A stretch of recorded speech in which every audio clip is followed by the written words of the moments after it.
the Beyond Sleep Training podcast, a podcast dedicated to sharing real tales of how people have managed sleep in their family outside of sleep training culture. Because sleep looks different with a baby in the house. And because every family is different, there is no one-size-fits-all approach to take. I'd like to acknowledge the traditional custodians of the land on which this podcast is being recorded, the Kalkadoon people. I pay my respects to the elders of this nation and the many other nations our guests reside in from the past, present and emerging. We honour Australian Aboriginal and Torres Strait Islander people and the unique cultural and spiritual relationships to the land, water and seas, as well as their rich contributions to society, including the birthing and nurturing of children. Welcome back to the Beyond Sleep Training podcast. I'm your host, Carly Grubb, and with me today is Kellie Lamond. Now, Kellie has been a member of the Beyond Sleep Training project for a fair few years now, I believe. Yeah. And she is coming on the show today as someone who's a super experienced parent and can actually bring a tale of multiples to the mix, because we haven't had anyone on the show yet who can talk to us about multiples. So I've been very excited to get Kellie on. I love interacting with Kellie online.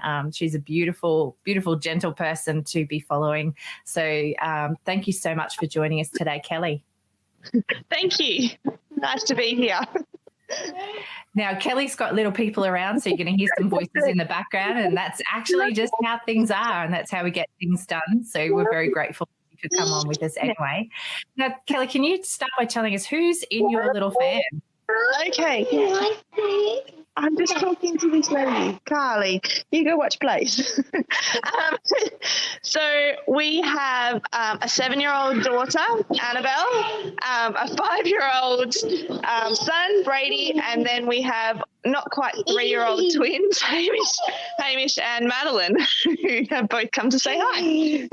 Hi, we love a good little crash. How are you going, gorgeous? And so can you tell us, Kellie, before you had your first babe those 7 years ago, how did you think you were going to handle sleep with your family? I don't think I even really thought about it, like most of it. I have a teaching background like you. So, I went into it thinking I knew what I was doing. I have a degree in children. I should be fine. And I honestly didn't really think a lot about it, even though my niece is only 8 months older than my eldest and she was a terrible sleeper.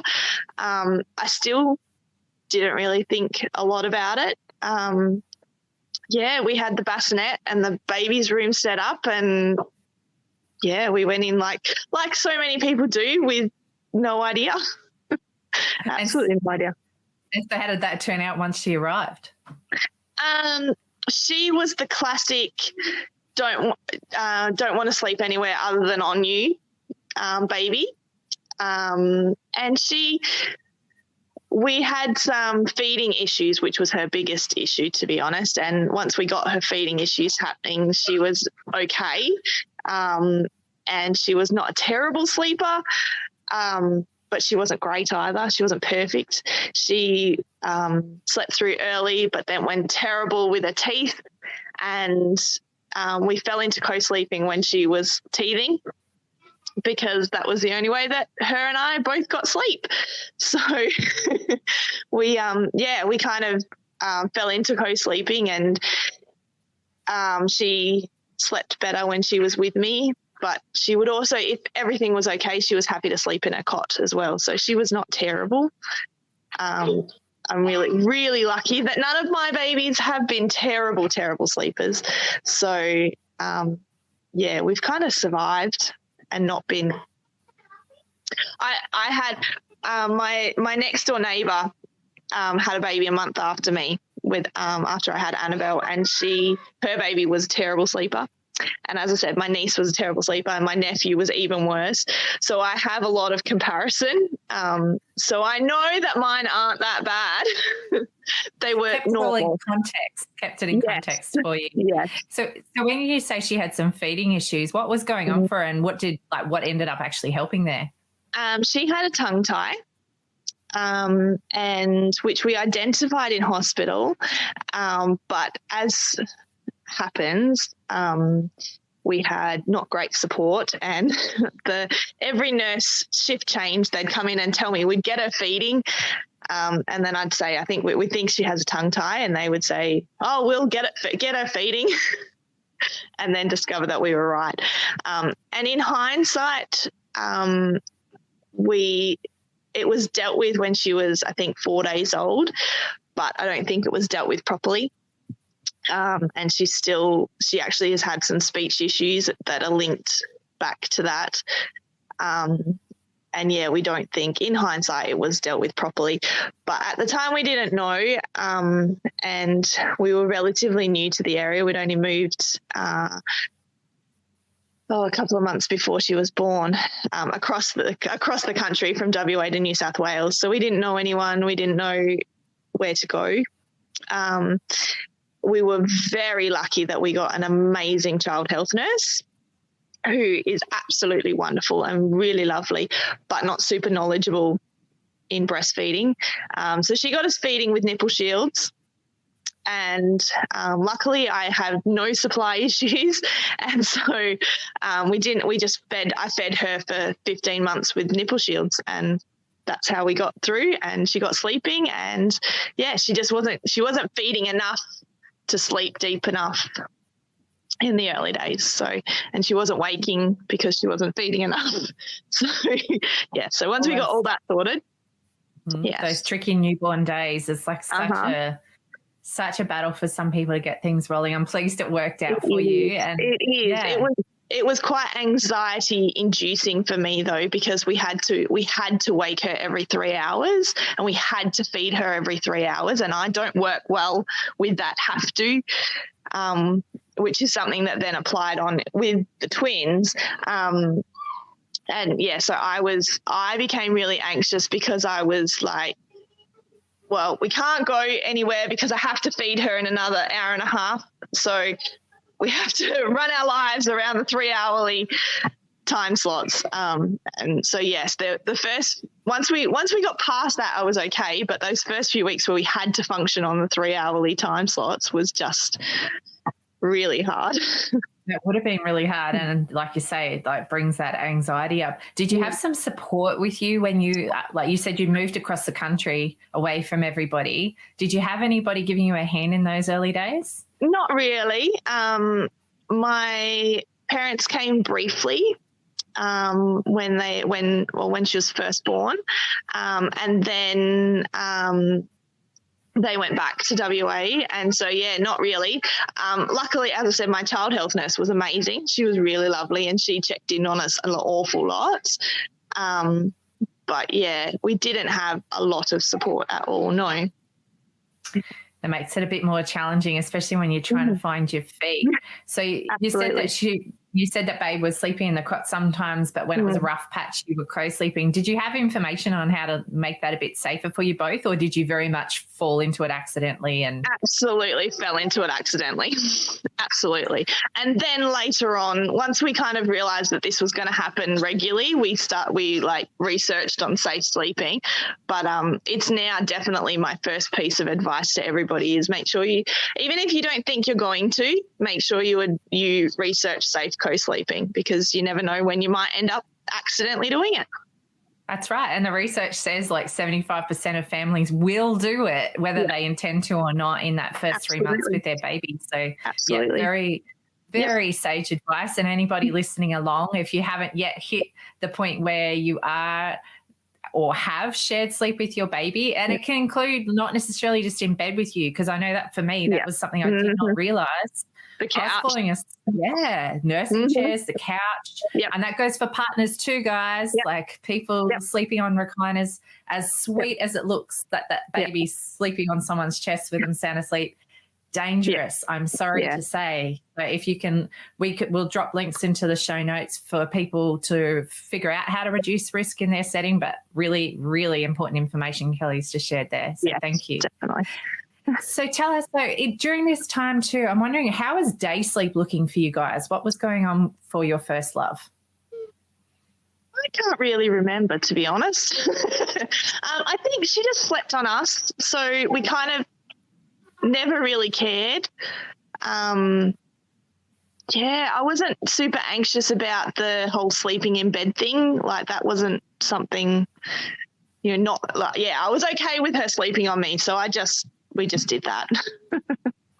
Yeah. I love that. And just accepted that that's what she needed at the time. Did you do anything during her contact naps, or did you just use that as time to rest yourself? Were you somebody who needed to? Absolutely. No. I think because we're a defense family, I knew that I just had to do whatever I had to survive. And so I was never super stressed about the house being spotless or anything like that. So I kind of did what we had to just survive and just, I love that. Was it basically, yeah. Perfect. Did you know about baby wearing or anything like that at the time, or was it purely? I did. My sister used with her eldest. She used the carrier a lot. I wasn't super into it at the time. But I did know about it. I didn't use it a lot to get things done, though. I think, that first baby thing, you can just rule your life around her. So, I just did when I had 5 minutes, I did something and I didn't really stress about it so much. I love it. Such a relaxed the baby wearing thing definitely came in with number 2. So we can probably go on to baby number 2 then. Yes. Can you tell us what was it like? Like what was the lead into welcoming baby number 2? Yeah. He was so easy. He was everything that you want in a first baby that you don't get. Or if you get it in the first baby, you don't in the second. Yeah. We had Annabelle's most horrific sleep period while I was pregnant with him, when we discovered that she had dairy issues, and that was upsetting her at night. So we just got her back sleeping. My husband had deployed to the Middle East while I was pregnant with him as well. So he came home and he was easy. He did that whole breast crawl thing and he fed so easy, and he was, we went in with him going, okay, so we're not going to get the tongue tie dealt with at hospital. We'll go to, we'd learnt about another lady locally in the time. We'll go to her. We had everything planned out and he was easy. He was such an easy baby in so many respects. He was happy to sleep in his own bed. The only thing was he needed to be danced to sleep, so I got a great workout every time he needed to go to bed. So he was fantastic. He fed 2 hourly on the clock. Like you could set your watch by him until he was 18 months old. So, and I honestly say that's easier than Annabelle. Annabelle slept through early and then didn't, and then did, and then didn't, and then did. Whereas Brady just was so easy because you just got used to it, and it was not such a big deal. We still ended up co-sleeping with him. He co-slept with us until he was 3.5. In bits, he would sneak up to our bed, which by the time he stopped, the twins are loud. The twins were 10 months old, I think, when he stopped. So sneaking up to our room. Yeah. But he was a much easier baby. But I wore him. He did most of his day naps in the carrier. He's a really snuggly baby, so he loved that baby wearing. The background noise is loud. It's no worries at all. I do love though, like when you're describing an easy baby, it's also the kind of baby that can be a baby that people stress about if they're not sure about what's normal. So, the fact that he was snuggly, lots of contact naps and, waking too early for feeds and all of those things and needing to be danced to sleep, easy, but only if you realise that that's what you can be expecting from a babe and be okay. Hey, gorgeous. I love that we've got and he was, I think because he was happy and he Love it. He was happy, and he just, I think, especially after having Annabelle, like she had a really bad period not long before he was born, as I said. Like it was just. Off you go. Go play. We won't keep Mum too long, I promise, sweetie. He was just, like she'd had a really tough time with dairy waking her during the night, and really quite extreme separation anxiety. And so to go from that to this baby that was just happy to sleep was not such a big deal. Yeah. So when you found out you were pregnant with twins, what was going through your mind in terms of what you thought you were going to need to do to manage sleep? Because you knew what babies were like by this point. So what did you well do? and truly. We went into the twins knowing that we would have to just do whatever it was to get me the most sleep. We have the added trickiness of the fact that my husband, because he is defense and he is not a pilot, but he's flying, he has to have a certain amount of sleep sometimes. So we knew that whatever we did, we had to maximize our sleep. And he's never done the night times because I just feed them overnight. So he can't do much anyway. But with the twins, he had to start with, which was a new experience for us. For him in particular, a very new experience because he didn't. There you go. He hadn't done very much night waking at all. So we set up a sidecar cot next to our bed. Okay. We rearranged our bedroom, which isn't very big as it is, and we put a cot next to our bed, and it was life-changing. To the extent that even he said to me, why didn't we do this with the older two? To which I said, because you wouldn't have let me. But yeah, it was honestly changes it. Well, that's it. We just were in this whatever. We'll do whatever we have to. We knew that co-sleeping gets us the most sleep, so we just went straight to that. So from day one that the twins came home, they have been right next to me, which means that the worst that I had to do was roll over to deal with them. So it's so important though, like minimizing that fatigue that's involved in that nighttime nurture. It's so crucial to your well-being. Like it is. I mean, when they were born, our eldest had just started preschool. So we had preschool runs to do. The big two had swimming lessons and gymnastics, and we couldn't just stay home. We couldn't just stay home and do nothing for forever. We had to function as a family. So we did. We maximized the sleep, and I'd go to bed early if I had to, but generally just having them next to me meant that, I could roll over. I had nappies and wipes right next to me as well, so I could grab those, change nappies, feed them, and put them back down again. And it was, made life so much easier.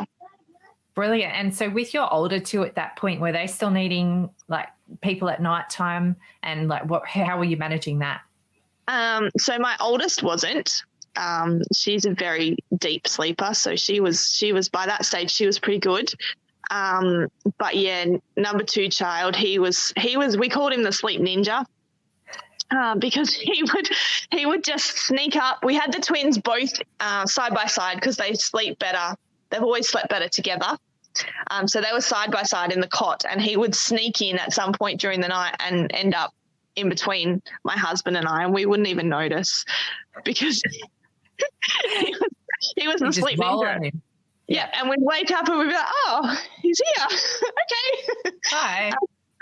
And it wasn't until my husband said to me, that he needs to really stay in his own bed. And I said, well, I'm not putting him back in there. I just want to sleep. Like, Yeah, it's like, well, you can take him. And yeah, exactly that. If you want him out of our bed, you can take him back to bed, buddy. And it took us like a week of putting him back in his bed, and he was fine after that. But yeah, my husband's always like, once babies come, he's dealt with the nighttime wakings. But because he's away so much, they don't want him as well. Yeah. So we've quite regularly, I've had to, not so much with once the twins came, but with Brady when they were little. I've had to do the Annabelle wakings as well because she didn't want Dad. She wanted Mum. And it's easier and quicker to just deal with it than deal with a fight at 2 a.m. over which parent. Absolutely. And I think that's something for people listening along too. Like for some families, it really is worth the push to be able to get both of you able to do it. But for other families, it was actually the same for us. By and large, if it was going to be a battle, all it did was mean there was more people in the house not sleeping. And to us, that was not okay. Like what we all needed was sleep. So at the moment, like it works better for my husband to go into our second go when he has a nightmare and whatnot. But for the longest time, that just wasn't on the cards. And it's okay for families just to roll with that. And it won't always be like that. But no, that's it. But if it is for now, then if that works, if that gets you sleep, don't just don't worry about it. And I don't know about you. You're probably because you like. But anytime I have actually needed to be away, the kids have been fine with Dad. It's only if the both of us are there and they could have either. That is the thing. They're fine with Daddy otherwise.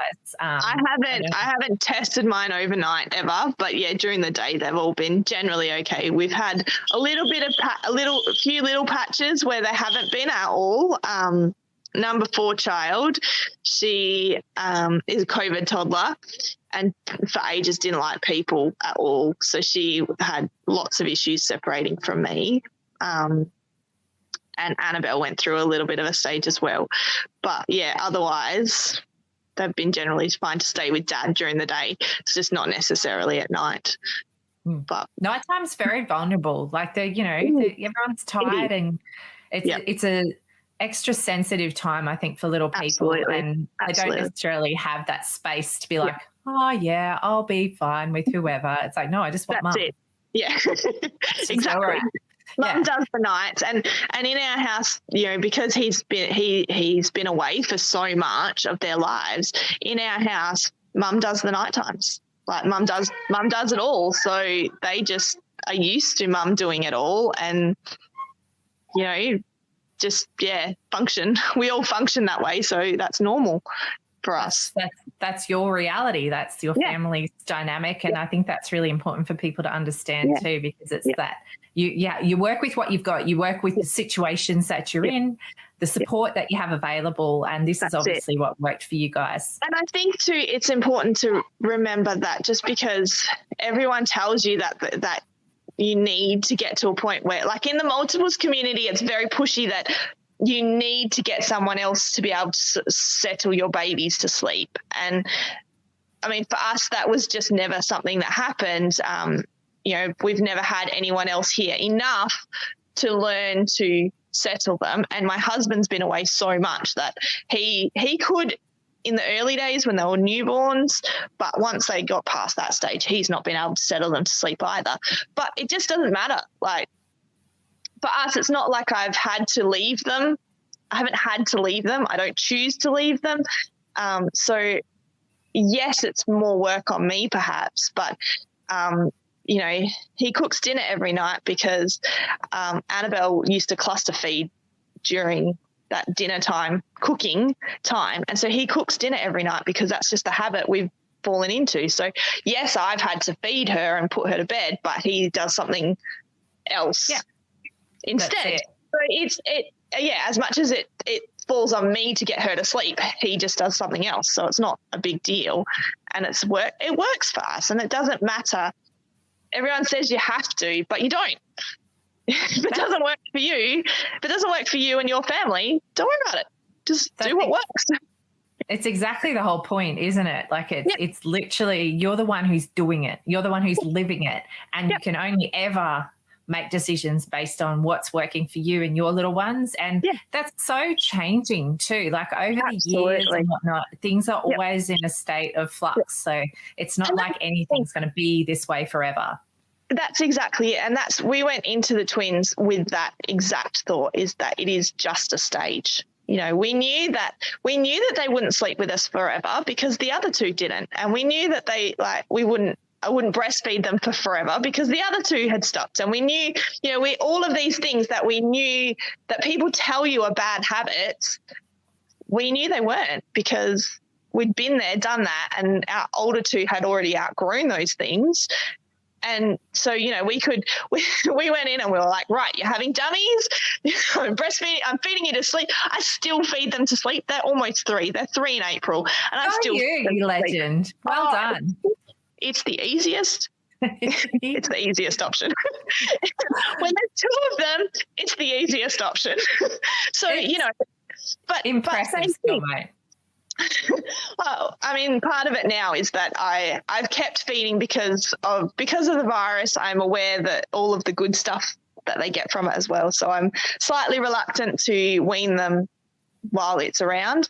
But it's honestly the easiest, quickest way to get them to sleep every night. So we just do it. It's like a superpower, and giving up the superpower, there's consequences, isn't there? Exactly. I don't even want to think about what happens next. How do I even get them to sleep? No idea. That's so good. Now, really quickly, because we are actually coming up to our 30 minutes, and I don't want to keep you for too long, but really quickly, what on earth did you do for day sleep with twins? Just quickly. Oh, golly gee. To be honest,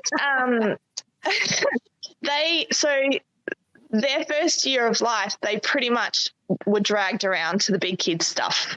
So they slept in the pram, they slept in the carrier, they slept in the car, they slept when they could. Honestly, we had no routine.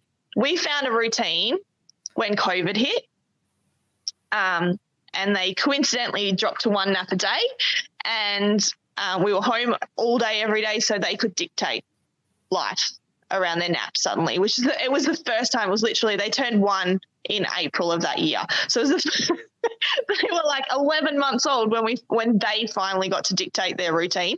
Up until that point, they just slept when they could. They honestly, and it's same thing. The multiples community is so pushy on routine. And routine, as I said before, routine's anxiety inducing for me, because I just can't. If I feel like I'm going to be late for something, I start getting anxious about it. So they just slept when they could.